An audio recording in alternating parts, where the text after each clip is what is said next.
Hey everybody, thank you for joining us on this first episode of Saturdays on Lawrence Lane. We're so excited to bring you the upcoming football season. Today our plans are to kind of recap what happened last year, what we liked about it, what we didn't like about it.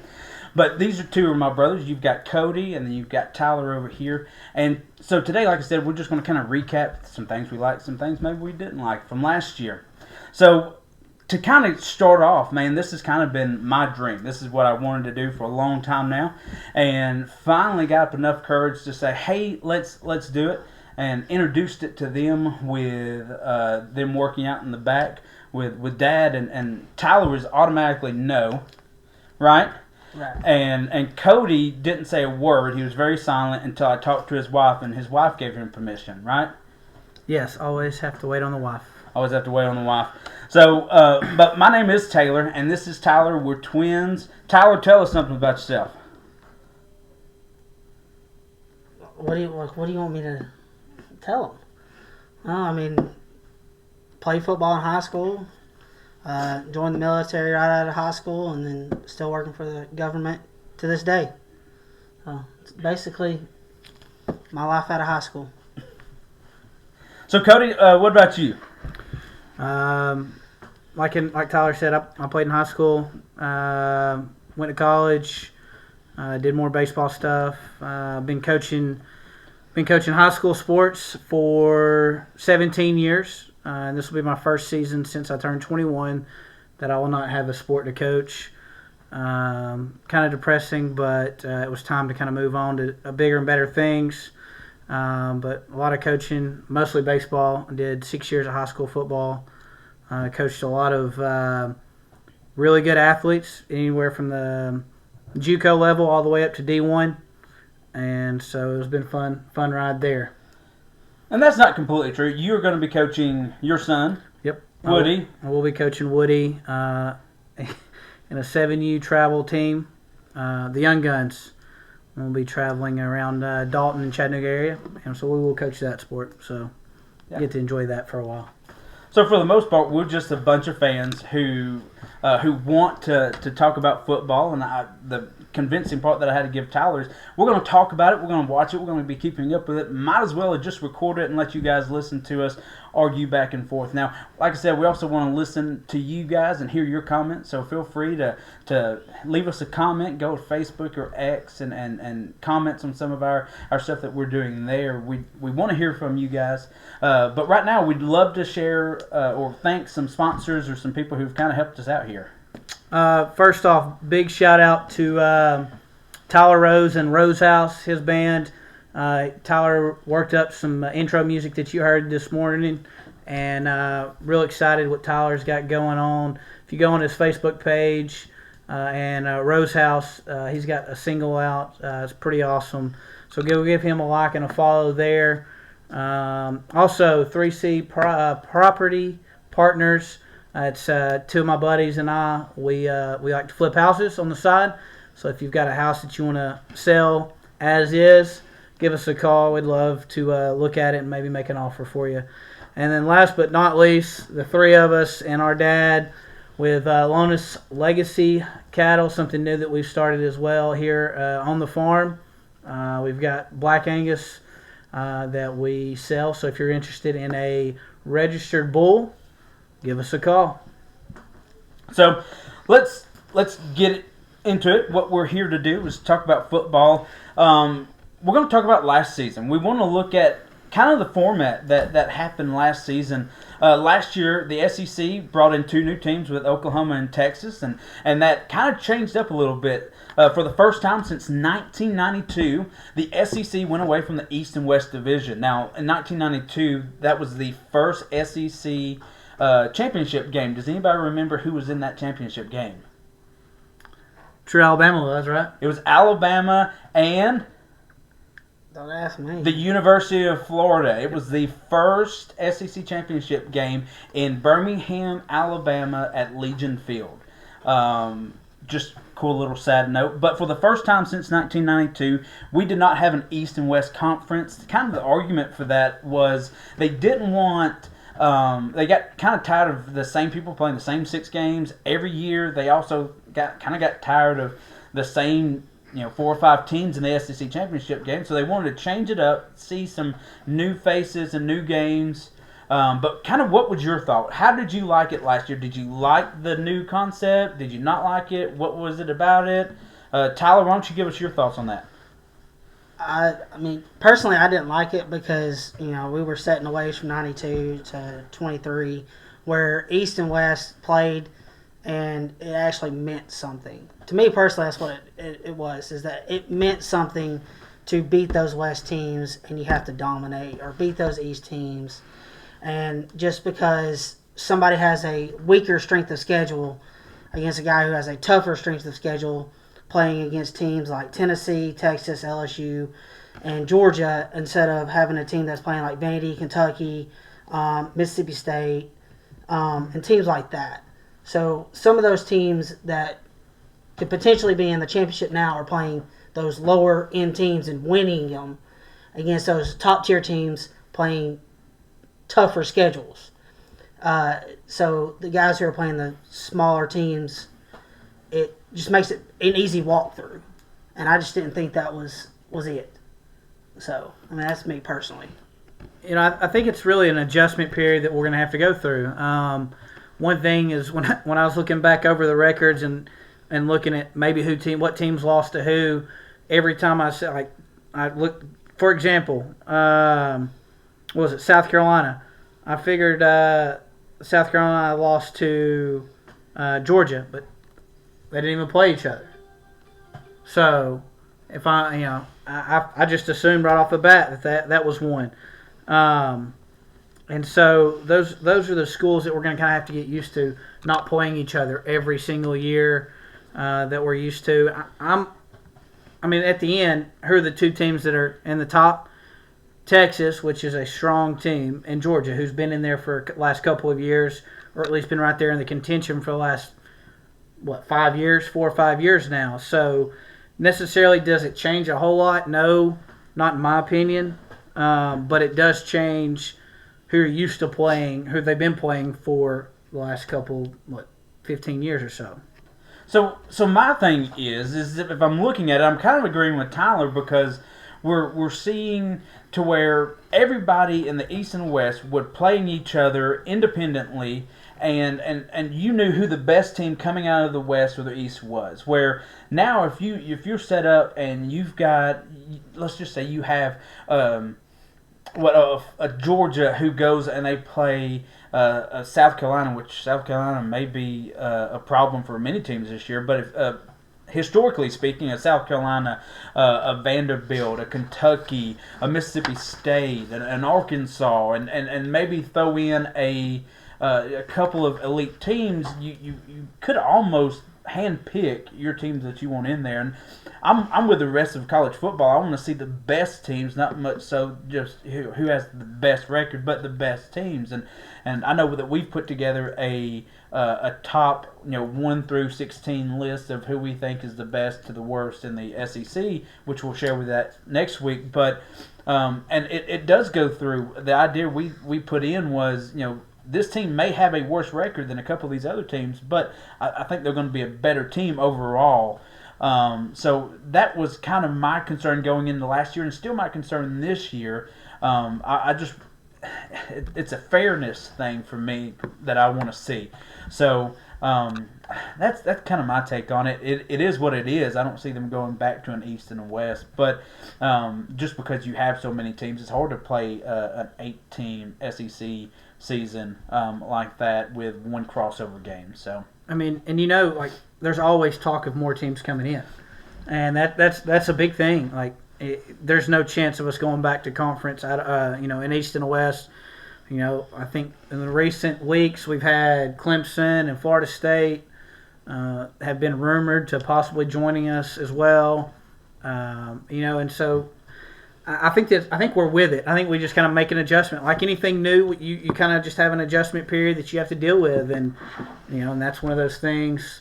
And eventually they'll get it right. Like I said, first year takes some time to figure it out. So another thing that was new from last year that all of college football had to deal with was a 12-team college football playoff.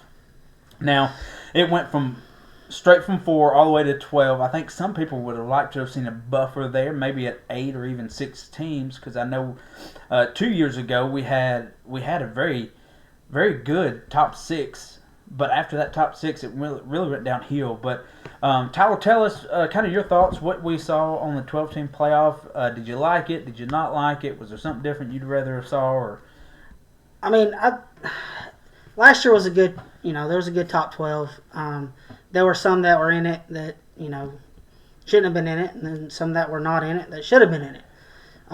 But I like the 12 team. I don't think it needs to expand any further. 12 team is a good number, and having a couple off on a bye week. But then again, you take that bye week, and some teams can't handle it because they want to keep going. So, but I do think that 12 was a good number, and I think the committee got it right last year with the top 12 teams. So. Now, if I'm not mistaken, the first round, all the underdogs won, right? I'd have to go back and look at that, but I think, if I'm not mistaken, I believe they did in that first round. We had 3 from the SEC in it as well. I know 4. Okay, so I like it. I like 12 teams. It kind of gives that underdog team that may play in a weaker division, conference, kind of gives them a chance to match up and see. I mean, there's been years in the past where that team may have matched up pretty well against some other guys. And, and it's all football. I mean, football is all about matchups. Just from the years of coaching, anytime we'd see the wing tee at the school I was at, we'd struggle a little bit with the wing tee. The team could be outmatched us if they're running the spread, but our defense was really equipped to handle the spread, and we'd win a lot of those games that we probably shouldn't have. But you get us in the wing tee, we're going to struggle with no matter what the talent is really on the other side. So it's all about matchups. And you may be right. Looking here, I know it was Georgia, Texas, and Tennessee who got in. I think it was 3. Okay. You may be right. So the question is there a possibility that it's overpopulated? I mean, I don't think so. I don't either. That, like Cody said, is that those weaker divisions that are strong, getting in there and potentially, they're the underdogs because they're not playing in like the SEC, the ACC, Pac-12, Big Ten, things like that. So, I just think that, there's potential that they could. They could be a really good team and have a really weak strength of schedule, but be a really good team. And you can't punish them. This is kind of always my thing. You can't really punish them for, not having anybody else to play in their conference. Yeah. I mean, you can schedule out of conference games, but most of those games are scheduled 10 years ahead of time, 5 to 10 years ahead of time before those games actually get played. So scheduling out of conference games are pretty tough. So you got to kind of look at it that way as well. So let's look at a couple of individual teams. We had 2 that came into the SEC last year. We had Texas and Oklahoma.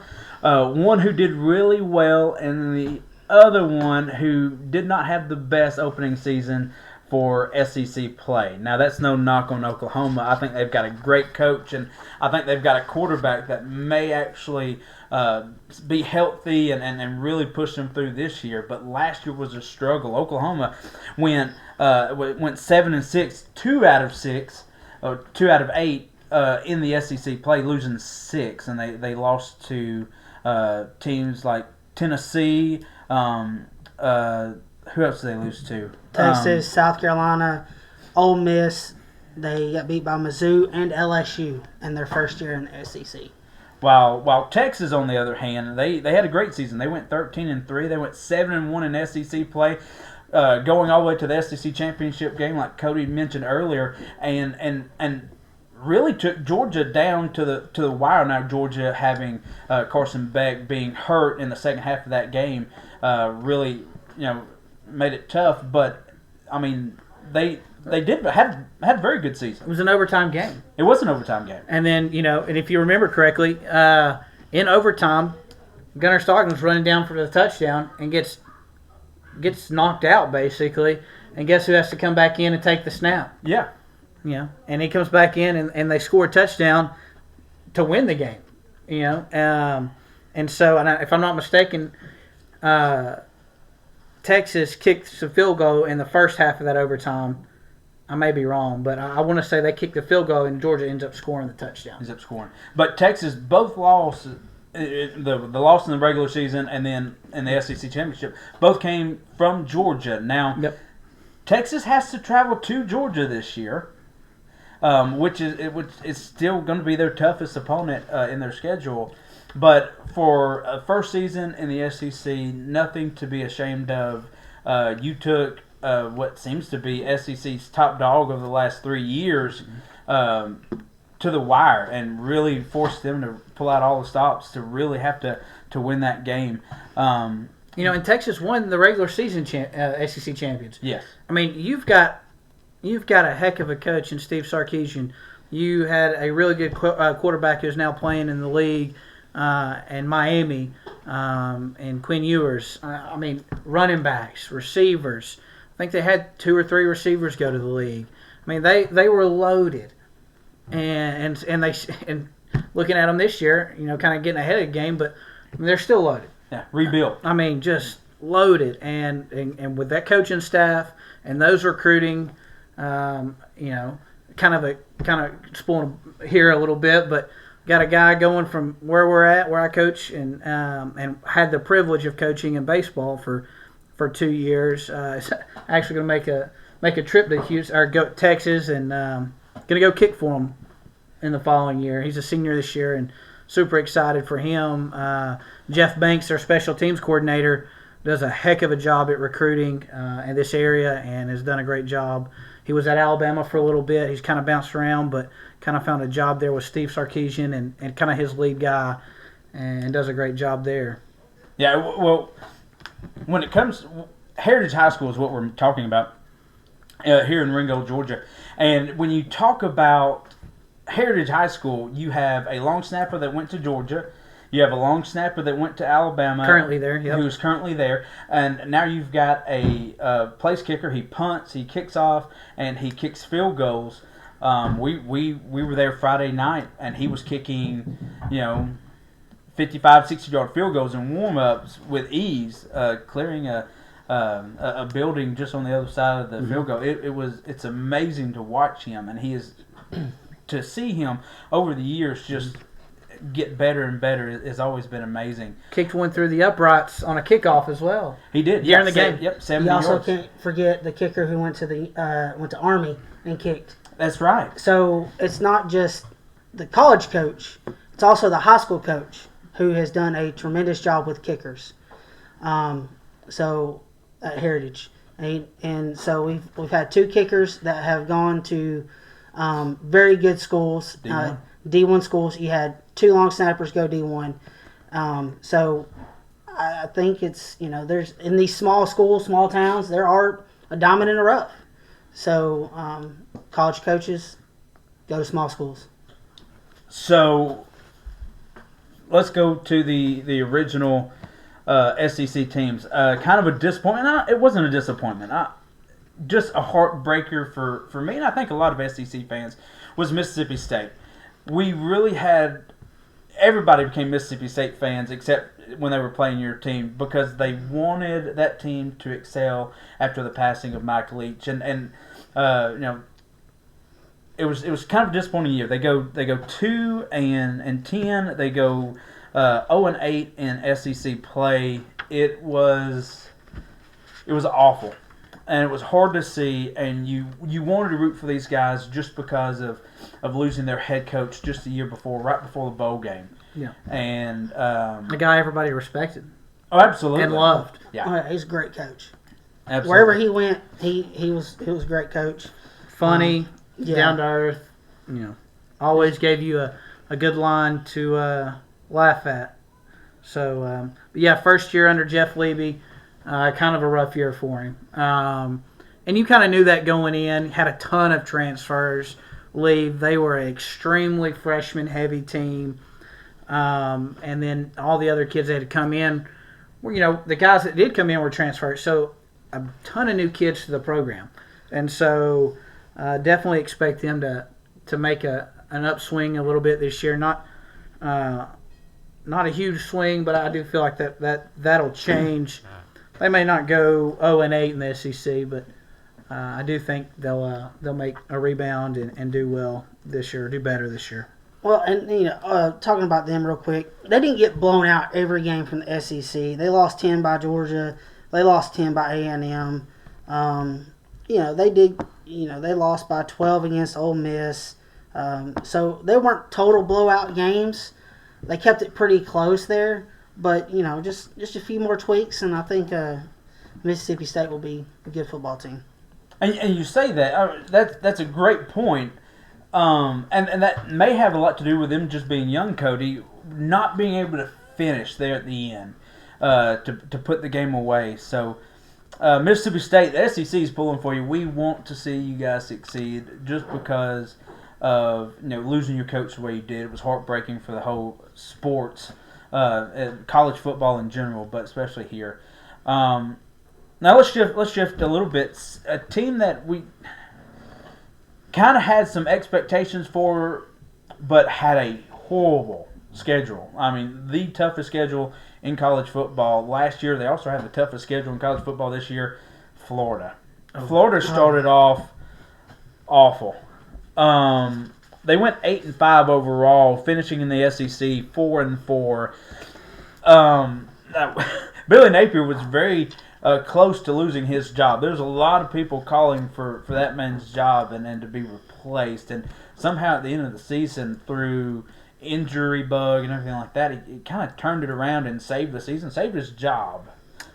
Yeah, I think he's probably got one of the top quarterbacks in college football. DJ, I think DJ is a phenomenal guy. You saw him there at the end of the year. Kind of wondered why Billy Napier didn't give him a little bit more of a run earlier in the season. I know he trusted his veteran quarterback, but kind of wonder why that didn't happen. Billy Napier, local guy to us, about 30 minutes up the road, from Murray County. So that name in these parts pretty well. Always wish him the best of luck. Any guy that's from around your town, you wish him luck. But, Florida's one of those teams where if one or two things fall their way this year, man, it could be you can watch out, and they go from 4-4 to they may only lose one or two ball games. I mean, I think they're that good. They're that talented, I think. But as long as the injury doesn't take over on them, then I think they'll be a good team as well.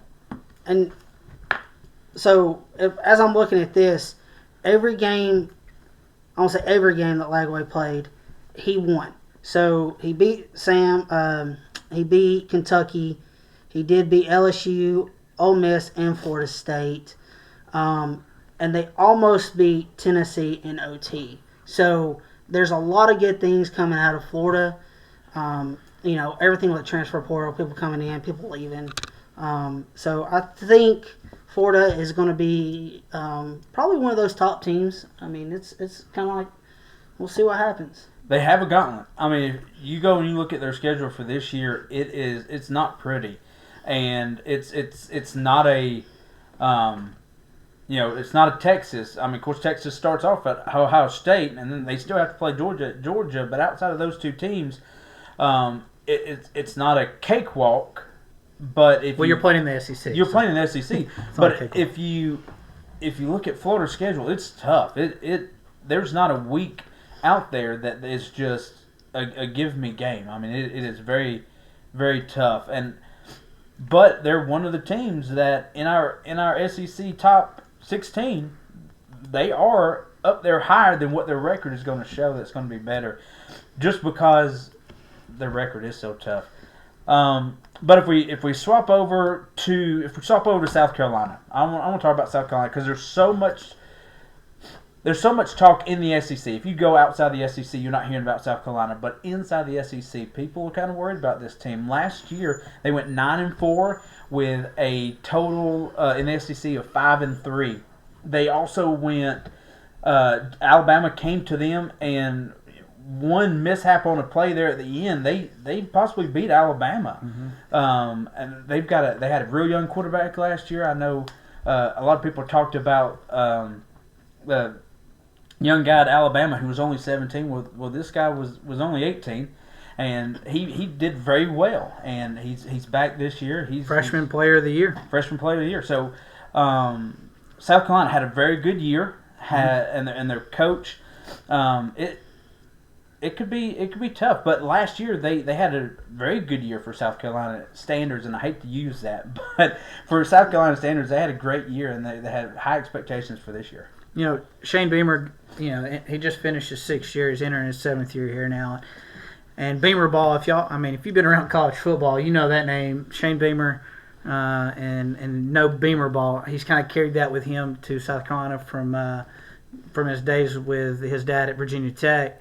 Kind of that special teams, big play. He does that as well. And he also won SEC Coach of the Year, if I'm not mistaken. I think he's a good coach. I think a lot of people, some things that he says doesn't necessarily get him in trouble, but it's kind of off the wall out there a little bit, and people kind of make fun of him and run with it. But I think he's a good football coach when it comes to on the field, getting his players. Obviously, there's a lot of players who believe in him because he got some dudes come in this year, and he had some good transfers come in as well. One of those teams like Florida, as long as everything stays right, they can flip that 5-3 and a play here, a play there last year, and they could have been right there with Texas knocking on the door.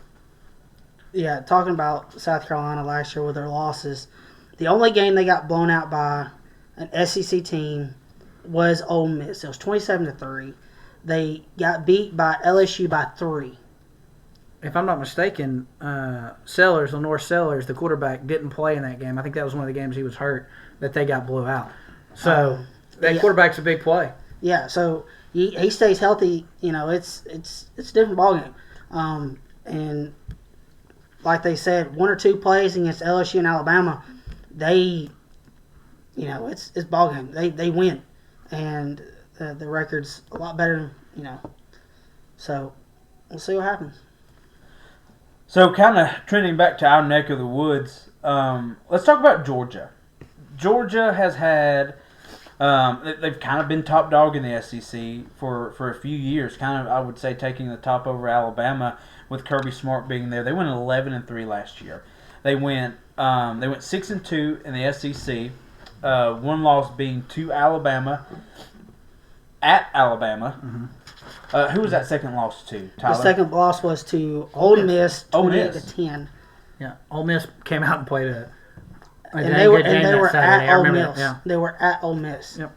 So that was a good game that day for Ole Miss, obviously. But once again, they beat Texas in the regular season, going to the SEC to win the SEC championship with a backup quarterback, with their starting quarterback coming in and OT for one play to win the game, making it to the college football playoffs first year, and getting beat by Notre Dame, who Notre Dame went on to play Ohio State in the championship game, but not what Georgia is expecting, right? This is a team that's come to expect to win big, to win the big game. So I know it's not a year that they were proud of, but record standpoint and just overall body of play, Georgia doesn't have anything to be upset about, right? I mean, if you go from talking about maybe Mississippi State and then you go to talking about Georgia, I mean Georgia would be upset with that record. Georgia fans, and I've got a lot of Georgia friends who were not happy when they would lose or even have a close game. So their standards are pretty high, and they should be. Kirby Smart is a great coach. They're always in the top in recruiting. So they've got the players. They'll get those 1 or 2 transfers in key positions that are in need. And then, but we look back, Carson Beck in Carson Beck's season, I think he had a down season compared to the year before. Yeah. It was a huge downset, and well, Georgia led the SEC in drop balls. Well, and that's what I was going to say. It didn't help. It wasn't necessarily him. It could have been timing off on it too, but there were some wide open shots that he had taken, and they quit taking those. And coaches and people were like, "Well, why aren't we taking the shots? Why are we checking down every time?" Well, when we do take the shots, what happens? We drop the ball. And so the receivers had down years as well, but and I think that kind of what led to Carson Beck moving on to eventually Miami now, and transferring out. So, I think that'll be the biggest question mark. Kind of talking Georgia this season. I think that's gonna be their biggest question mark. And I think Gunnar Stockton is a really good quarterback, but the experience or lack of that he's had in reps and meaningful games, where does that lead him? So we'll see. Well, I think the biggest problem was the 2 Rookie of the Year NFL players, and Brock Bowers and who was the other one? There was Ladd McConkey. Another native. Another native went to North Murray. North Murray. Got to coach against him his freshman year. He was special then too. So those two took Georgia from their standard to below par what they believe they are. But you have most of these receivers coming back. You have a pretty good crew on the offensive line. I think with a quarterback, and he's got some pretty big plays. He played Texas in the SEC championship game, played Notre Dame. So he's got some experience. So even though we'll say that he's a new starter, he's got some SEC experience as well as playoff experience. So I think Georgia should feel very comfortable going into this season. Now, this is with anybody. A few injury bugs could really turn anybody's seasons upside down. But the question is, what's behind these players who have a lot of experience? Who's behind them? So, well, I know another thing with Georgia is kind of been the injury bug to their running backs. Their running backs, I feel like do get hurt a lot, and so they ran. I know for a couple weeks they ran with like a 4th string guy, and then moved a receiver to running back as well, and so it just depends on their depth, and their depth is strong this year, and so it'll be interesting to see. We'll talk about depth on Georgia's offense, the quarterback position. They have 4 backup freshman quarterbacks. So if Stockton goes down, I don't know don't get me wrong. You're playing at Georgia. You're a 5-star, 4-star recruit. You're going to be a good player. I don't know how they fare up against SEC being young as freshmen, but we've seen freshmen come into the SEC and dominate the South SEC. Carolina. And so I'm not digging on any of these guys, and they're all bigger guys too. So I believe they behind the starting quarterback, it'll be a questionable thing. But you think about it. When was the last time that Georgia came in with a superstar quarterback and did anything big time? All the guys that they've really had the most success with, former walk-on. Yeah. Stetson Bennett. Carson Beck, who I think it was a decently recruited guy, but I don't think he was like one of the top dogs coming in. So I don't see where Georgia has to have a big time quarterback because they got everything else around. They got to have somebody that can be a playmaker and just make the right plays. Just a game manager, right? Game manager, which leads us to our next team, which is Alabama, which I think is kind of what you get with Ty Simpson. Now they have introduced him as the starting quarterback this year. Last year they went 9-4 in the regular season, 5-3 with losses to teams like Vandy, Oklahoma, got beat by Tennessee in Knoxville. But they are replacing their starting quarterback, where 1 week he would show Heisman Trophy accolades, and then next week Alabama fans are running his face through the mud. So, Alabama season once again was a down season. I think a lot of people had a lot of high hopes for Kalen DeBoer coming in because he's had success everywhere, and we. I think Alabama fans were really looking at Kalen DeBoer as, at the end of the season, as no discipline. Mm-hmm. They really hated the fact that he did not wear a polo on the shirt. Guys, it's not Nick Saban. We're going to have to move forward on that. But that's just his style, right? Everybody has a style. Nick Saban didn't wear a four-piece suit like Paul Bear Bryant, right? So it's just a change in regime, right? So where do you think Alabama was at the end of the season? I know it's not where they want to be, but they did beat Georgia. So that's kind of a key win for them last year. Yeah, I mean, I feel like they showed moments where they looked really well. They looked really good. I mean, you bring in Kalen DeBoer pretty much all but maybe 2 spots, if I'm not mistaken. All new coaches. That's tough. That's tough. I know, and I want to say the running back coach, Gillespie, he returned from Saban's, and Freddie Roach, our D-line coach, are the only 2 that were back from Coach Saban's staff, if I'm not mistaken. It's like you're replacing these guys. You're running completely new offense. You really are. You're running completely different defense. And Kane Womack, and I feel like he did a really good job. And a lot of people were worried too. You know, you said something about shirts.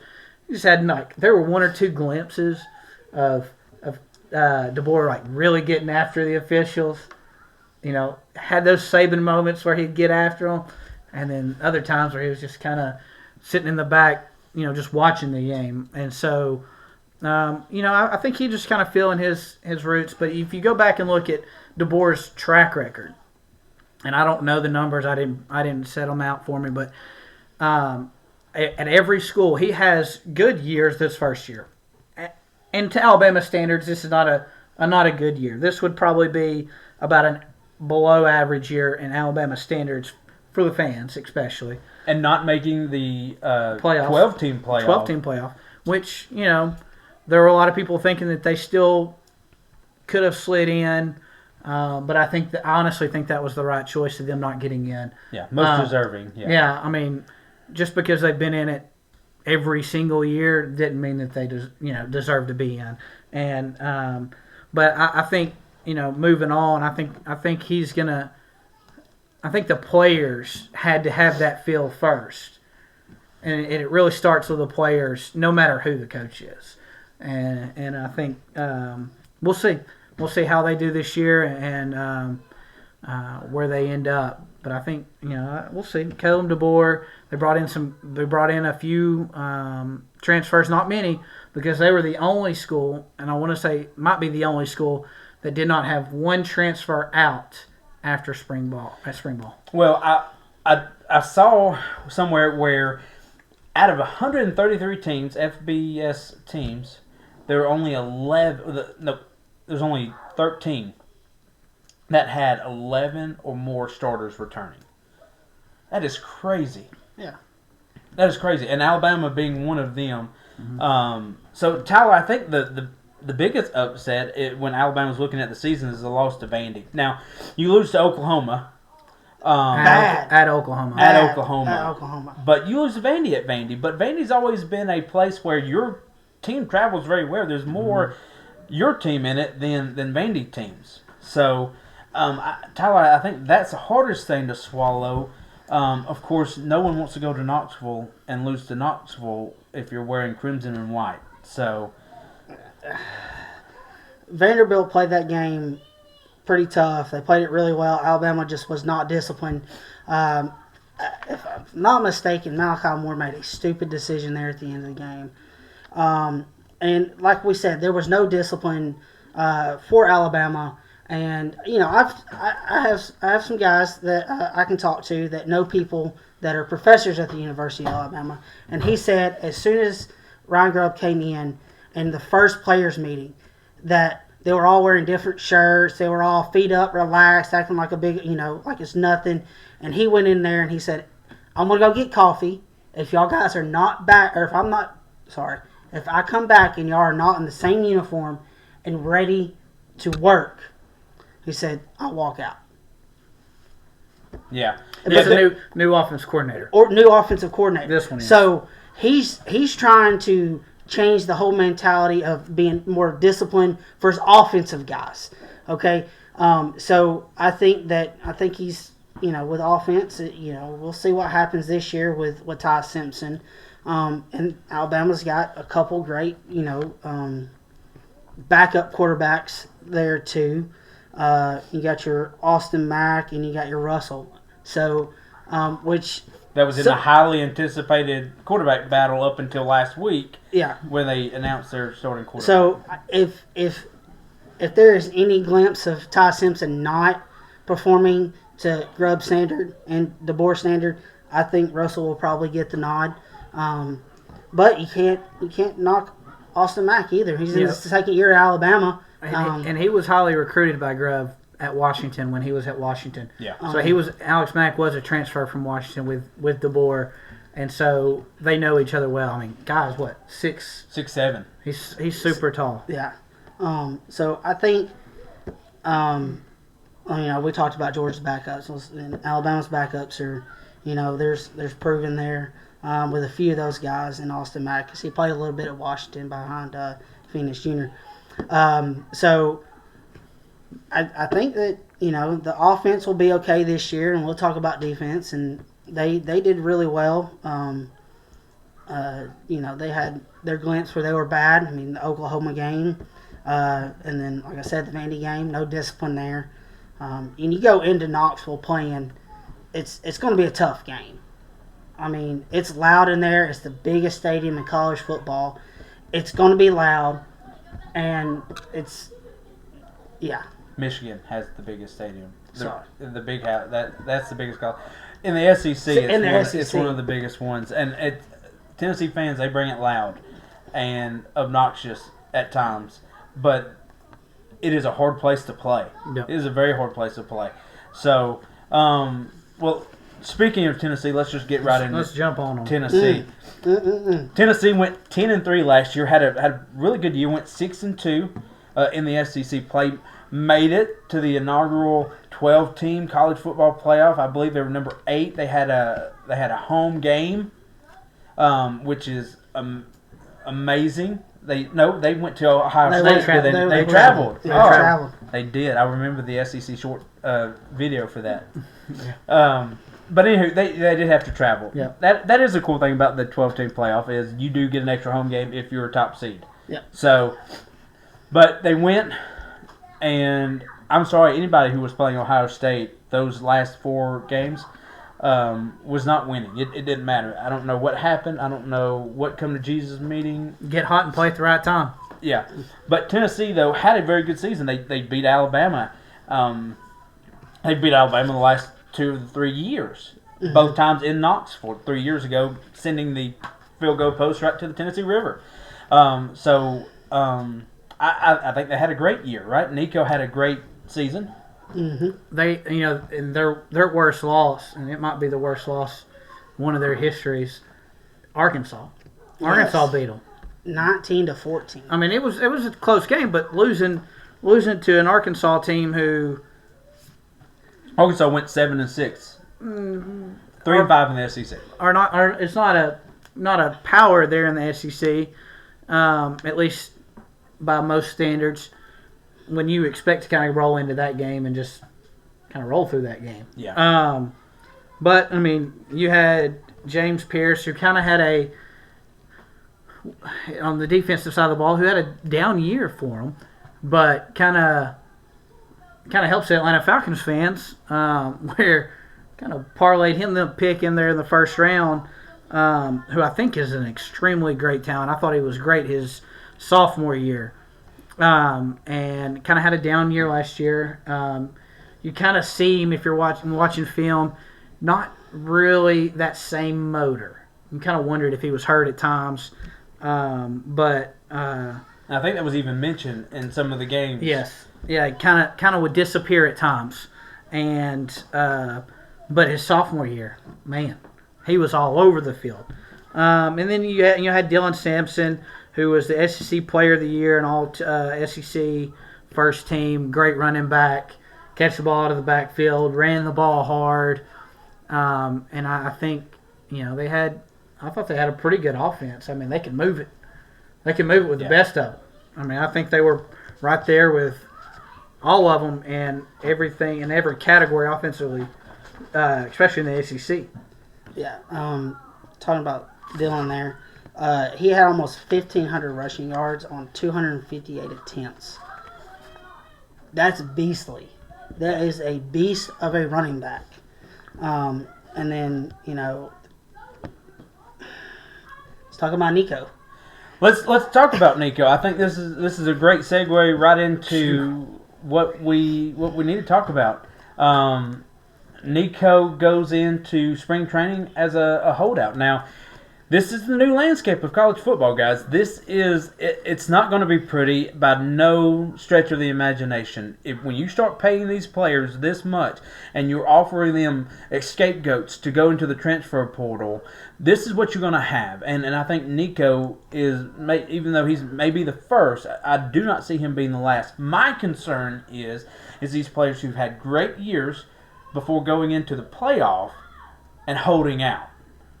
Now we could see it. Nico, in that conference media's day, he's now at UCLA. Mm-hmm. He made the statement, it wasn't about the money. Now, here's the thing. My wife asked me just a few days ago, what's one of my biggest pet peeves? And this is it, a liar. Now, I'm not calling Nico a liar by any means because I don't know. But here's what I do know. If it wasn't about the money, why ask?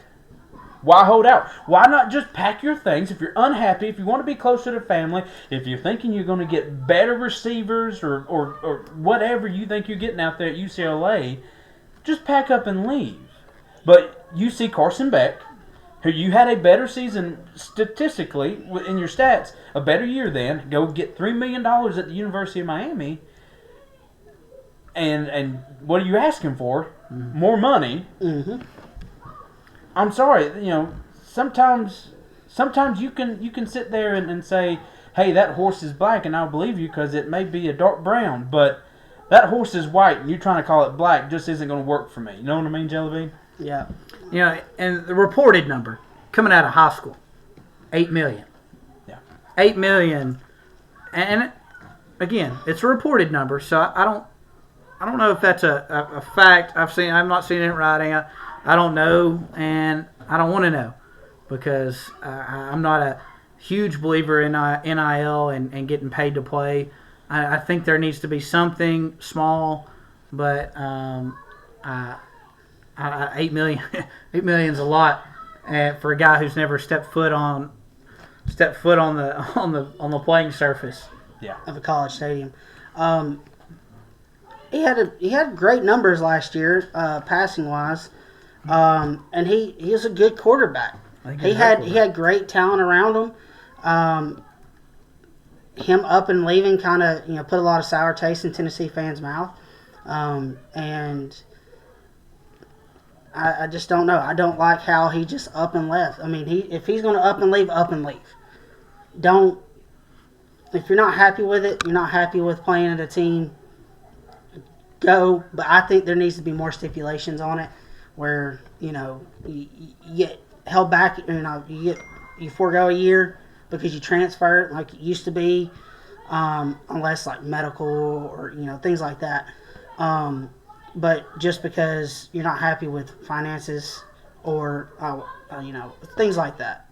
So I mean, we'll see what happens with him out there. You can't blame a guy if they're gonna give it to you. Why not go get it? Absolutely. But be honest with us and tell us, hey, they're giving me more money.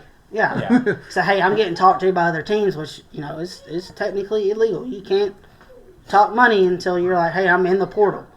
But you're not even, the thing is, he didn't leave from him. He's getting paid less at UCLA. Because of the taxes. I mean, we can... Well, I don't know if it's necessarily. I think he's literally getting paid. Yeah. Less. you Number said wise that. is going to get less. From all that's been reported, I think it's less. So But he's not lying. It wasn't about the money because he left for less money. But I don't think that was his anticipation when he left. no. No. But I think, Tennessee is, you got Texas, you got Georgia, you got Alabama, and you got Tennessee with a scary South Carolina and a scary Florida, and, the top 6 right there in the SEC. So I don't know how this quarterback's going to be that's coming in. Still not been announced yet. I still don't think it's been announced. I think it's from most reports, it's showing it's the guy from UCLA, the guy that they got in return, Joey basically, Adler, is that who it is? basically in the Nico trade. And, he's Who had turnover trouble last year. Yes. Yeah, he had 14 interceptions last year on 3,000 yards and 23 touchdowns. So I like to see how they played out in the quarterback battle there at Tennessee. He is a big guy. He's at 6'3", about 225 as it's listed. So I don't see him not using his legs a lot. I think he's going to use his legs a lot this year. What's the running back room look like? Running back room is Baker, Barnes, Bishop, Lewis, Morris, and Thomas. So if you look at it, there is, 1 or 2 upperclassmen. The rest are freshmen and sophomores. So, like you Young said, room there. it's a young room there. But we'll see what happens in that running back room. One of the running backs is a freshman out of Chattanooga, Tennessee, in our area. So, Baylor, right? If I'm not mistaken. that's Baylor McCauley. It just says Chattanooga. Yep. Chattanooga. It doesn't really say what college he's from, but High school. or what high school he's from. We like hometown kids at whatever university they go to. We like to watch and keep up with them. So that was actually, I didn't know that we had one go to Tennessee and play. Yeah. So we're quickly running out of time. Let's kind of do a rapid fire on some of these people we haven't talked about. We have Auburn, who went 5-7 last year at 2-6. Hugh Freeze. I don't think he's on the hot seat, but I think there is some questions there. They kind of came in thinking that he would have that Ole Miss mentality where he was beating Alabama. You can win every game, but lose to Alabama 4 years in a row at Auburn, or Alabama vice versa, and lose your job. Yeah. So If there's one on the hot seat in the SEC, I was going through in my head the other day. If there's somebody on the hot seat in the SEC, you got to think Hugh Freeze is number one. Hugh Freeze and then Oklahoma's. Nah, well, I possible. don't know if Venables would be on the hot seat. I mean, wouldn't. as reports, as I can read right here, and as in the report, who's on the hot seat? And those are the 2 coaches in the SEC that are in the hot seat. So we can see, This is Hugh Freeze. What? Third year. He had just finished his 3rd or 4th year, going into his at least 4th year. Normally, you only get 4 years. If you don't start performing in the SEC, you only get 4 years. Now, and other teams will look at, say, LSU. That would probably be a 4-year kind of guy. With Brian Kelly. He's finished 3 years. Which, LSU, they went 9-4 last year, 5-3 in the SEC. They've got a quarterback that may be the best in the SEC. He's definitely at the top of the list. For yeah, sure. absolutely. Nussmeier, yes. Sam Pittman at Arkansas, his 5th year. I think they just gave him an extension, so I don't think he would necessarily be on the hot seat. And I think he keeps them competitive enough. But 3-5, they're probably a game here, a game there, away. Play here, play there. And they had a lot of offensive struggles, but their defense played pretty strong. Yeah. And then you've got, we haven't talked about Ole Miss. Ole Miss went 10-3 Probably last one of my year. favorite teams to watch. 5-3 in the SEC. You got Lane Kiffin, which you had 2 different Alabama fans when Nick Saban left. An Alabama fan who really wanted Lane Kiffin, and an Alabama fan who said they'd quit being an Alabama fan if Lane Kiffin came. But Lane Kiffin at Ole Miss has been a game changer. And even with this year, you lose a guy like Dart, and now you've got a huge question mark on the quarterback position. But you've got Lane Kiffin, who develops these guys. You can't completely draw them out, but the season last year was very good. They were hoping to make it. They were one of the teams that were kind of bidding for that chance to get into the 12-team playoff. And had, I would say, every right to have been right there at number 12 if they would have gotten in. Yeah, their resume was really good. You know, you beat a Georgia team, and you should be in the conversation. Yeah. Especially if the rest of your record kind of holds up. But you lost to Kentucky, which was a close game. Don't get me wrong. And you lost to LSU in overtime. And you lost to Florida. But with Jackson Dart, the numbers he was putting up there early season, I mean, he had 418 yards against Furman, which, you know, Middle Tennessee State, they had 377, Wake Forest 377. But when he got into the SEC, he started slowing down a little bit. But then you play against Arkansas and you have 515 yards passing. And you beat a Georgia team passing under 200 yards. So I think the quarterback battle at Ole Miss, you know, just like at Georgia, just like at Tennessee, it's going to be questionable. Even Alabama, you know, even with Ty Simpson being there, it's going to be a questionable call who's going to perform at the quarterback role. Yeah. And then there's this team in the SEC who nobody likes, who's very quiet, but always has a really good year, and it's kind of under the radar, and that's Missouri. Missouri went 10-3 last year. Did anybody know that? Yes. 10-3. They went 5-3 in the SEC, but overall, I mean, a 10-3 record, you know, isn't a bad record at all. Especially, you know, when no one really talks about you at all. You had Eli Drinkwitz in his 5th year there. Kind of an underrated guy. Came from Appy State, if I'm not mistaken. You know, heck of a program going there when he left. And he kind of walked into a good one too. But you know, you have Luther there at receiver. You have Cook, who's kind of an underrated, really talented quarterback. But he got hurt quite a bit, and he stayed injured and played through a lot of it. But he was hurt quite a bit. So on the offense side of the ball, they moved the ball well. They ran the ball well. If I'm not mistaken, Tyler's got scores pulled up, but I think they gave Georgia all they wanted. It was either this year or last year. It was close. Last year, because they didn't play Georgia. Okay, so yeah, so that's one of those games that you think, you know, you forget East about versus the East and the West. You know, it's just kind of one of those things. He gets hurt against Alabama. Didn't really play against Oklahoma, but they still won that game. Cook's putting up good numbers. I mean, he was averaging about 200 yards passing against an SEC defense, which is really good. And you lose to A&M, who was a decent team at the time. They're still good. You beat Auburn, Oklahoma. You lose to South Carolina. I can go on about South Carolina and how dangerous they will be this year. Which we will talk about next week. You know, and I think Missouri is another team that, you know, along with Florida and South Carolina, that could potentially blow out those or push out those Georgia, Texas, and Alabama. But we'll just have to see how this year plays out for offense and defensive side of the ball. So let's talk about these two.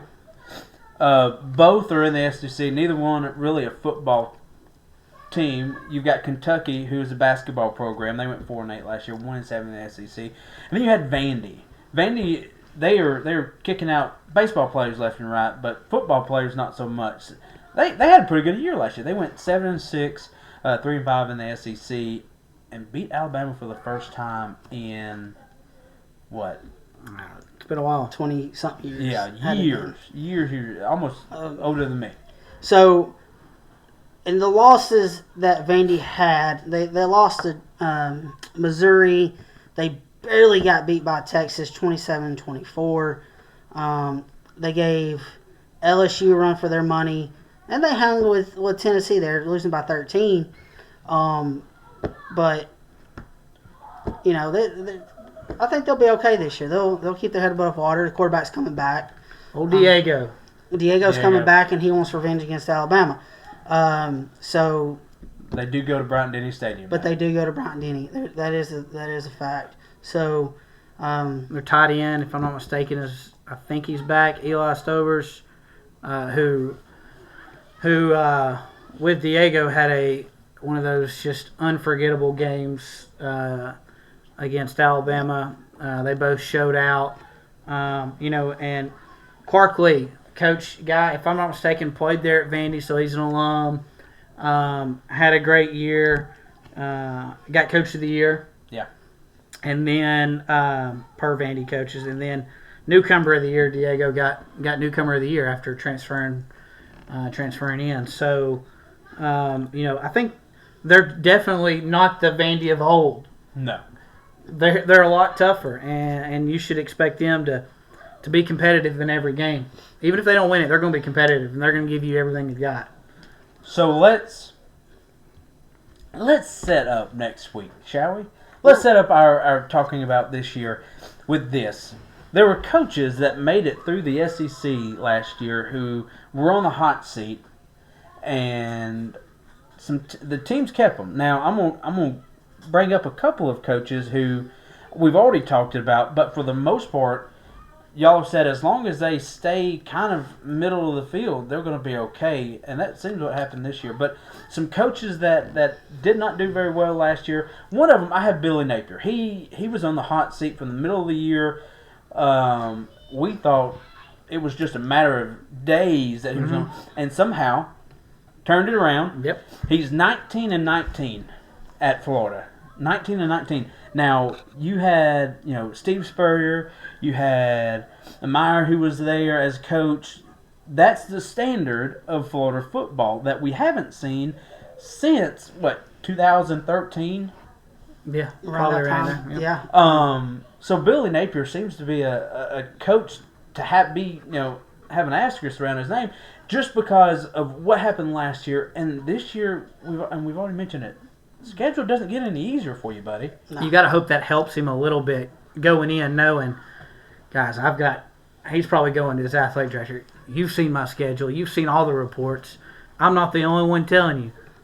I've got the toughest strength of schedule in college football. Yeah. You've got to give me some leeway.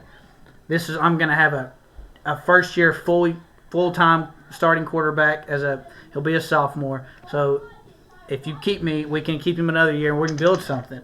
Like you've got to think he's going in. He might be going in, or he's just really confident about his team and saying, "I'm not worried about it because we're going to win." Yeah. But you've got to play both sides of it, and I agree to a point. I think that he could be on that list, and we put a poll question out on X, and I think his name was definitely out on there with coaches that are probably on the hot seat. Yeah. And so he's definitely one of them. And Tyler, I know me and you have talked about this next one, Sam Pittman at Arkansas, and your response was, as long as he goes 8-8, he'll never lose his job. Now, and he's right there at 8-8 every year, just underneath 500. He's 30-31 at Arkansas. I think for Arkansas standards, and I don't know many Arkansas fans, so I think that him staying at that 500, one game above 500, I think he's safe. Yeah. Beats a Georgia or a Tennessee or a teams Texas like or that. something like. Throw a team in there that you're not supposed to beat and win. And you're going to keep your job at Arkansas. That's what I think, but that's more for next week. And then, Cody, we mentioned him very quickly, but Mark Stoops, he's 77-73 at Kentucky while he's been there. This is his 12th year. He's been mentioned as a possible candidate that could lose his job, and it's kind of crazy. Like I said, they went 4-8 last year, very down year for him. But he brought a team that is not a football program and brought them into contention. And never gets any support from the school. He does not. Not the support that the rest of the 15 teams get. Yes. And no hard feelings to the Kentucky fans and stuff like that, but they're not predominantly a football school, and I think we all are safe to say that. But I think if he got some of the support that the basketball program gets, I think some of that could swing his way. He's a great coach.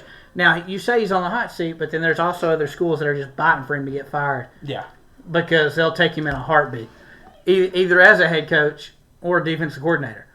I mean, his talent-wise, he lacks some talent, but you would think, man, I've got a great basketball program. You'd think that'd be a good way to recruit, but now in the world of NIL, it's not necessarily that way anymore. Yeah. And the strength of schedule is not terrible. They get beat by South Carolina, Georgia, Florida. Auburn had a down year, and you got Tennessee and you play Texas. So, I mean, you have a tough schedule last year. Yeah. And it's like another team. It's not looking, easy coming in with, Ole Miss, South Carolina, Georgia, Texas, Tennessee, Auburn again, and Florida. So they play those same teams again.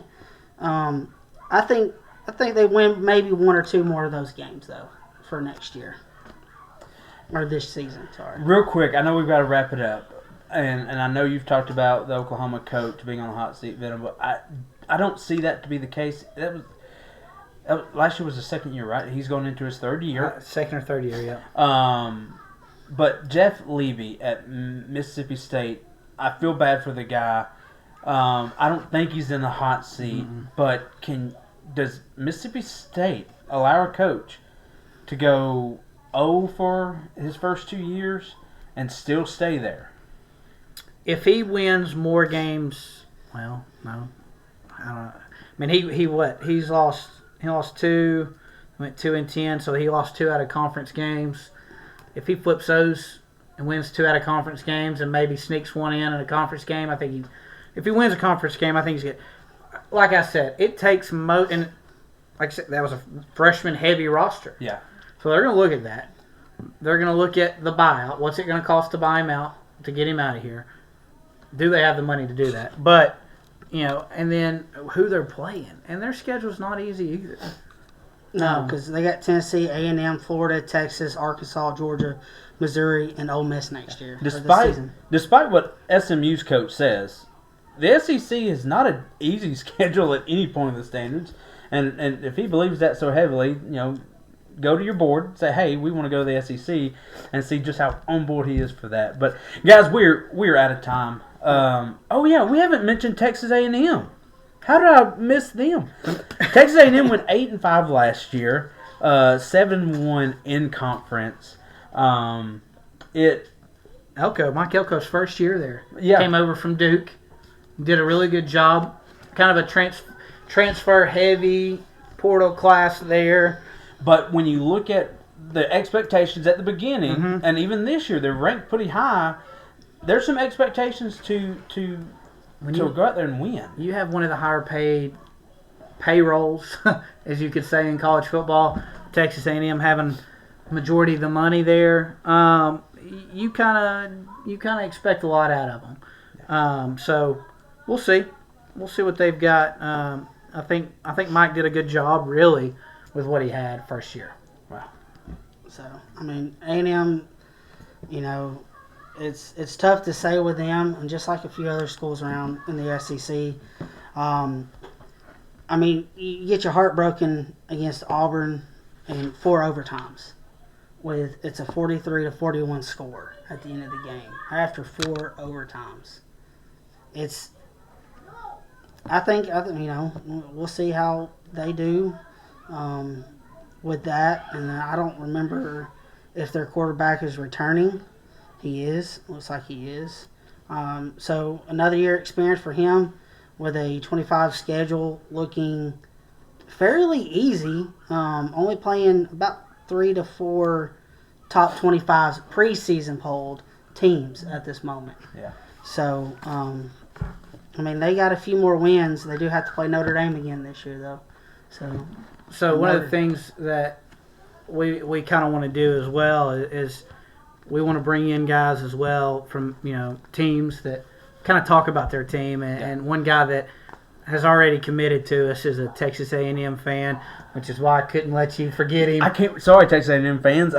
we do want to bring one of our a show or two, bring some guys on that would talk with us. Yeah. While it says Saturdays at SEC, we may record this on different days, but we're really just talking about the Saturday football, the recap of it. So we're excited about this podcast. Hopefully, y'all will join us every week. Like Taylor said at the start, comment. We want y'all's input. We want y'all to vote on the polls. Any topics. One thing that one of the segments I want us to do is game day tailgating food. Yeah. That's something we look forward to. Start of the week, we start talking about, all right, we're playing so and so. We got to have this food for that team. So that's one of the things we want to hear y'all's conversations about it as well. So definitely comment, message us, whatever you feel like doing. Get out and share this video, and hopefully we just have some fun doing this and get some guys and some even girls out there that want to watch and come on and just talk a little SEC football with us. I think that'd be fun. Yeah, well, you talk about girls. Cody, you're married to probably one of the more educated women in college football, Emily. And let me tell you something. I really want her on the show because she probably knows just about as much, if not more, than some of us or all of us. She definitely remembers more. She definitely remembers more. So we'll have her on the show along with other people. Thank you so much for watching. We hope you've enjoyed it. We will be back next week. Next week we're going to talk about 2025. We've got a big game coming up. Texas goes to Ohio State. Week one. Wow. Alabama goes to Florida State, and that new renovated stadium they have there. You have LSU going to Clemson, and for some odd reason, Clemson seems to be back in the conversation. I don't get it. I don't know what the hype is. But we're going to find out. Next week, we're going to hit it off, and that's what we're going to go after. We thank y'all so much for watching. This is Saturday on Lonas Lane. And remember, every day is Saturday on Lonas Lane. Thank you, guys. Thank you, guys.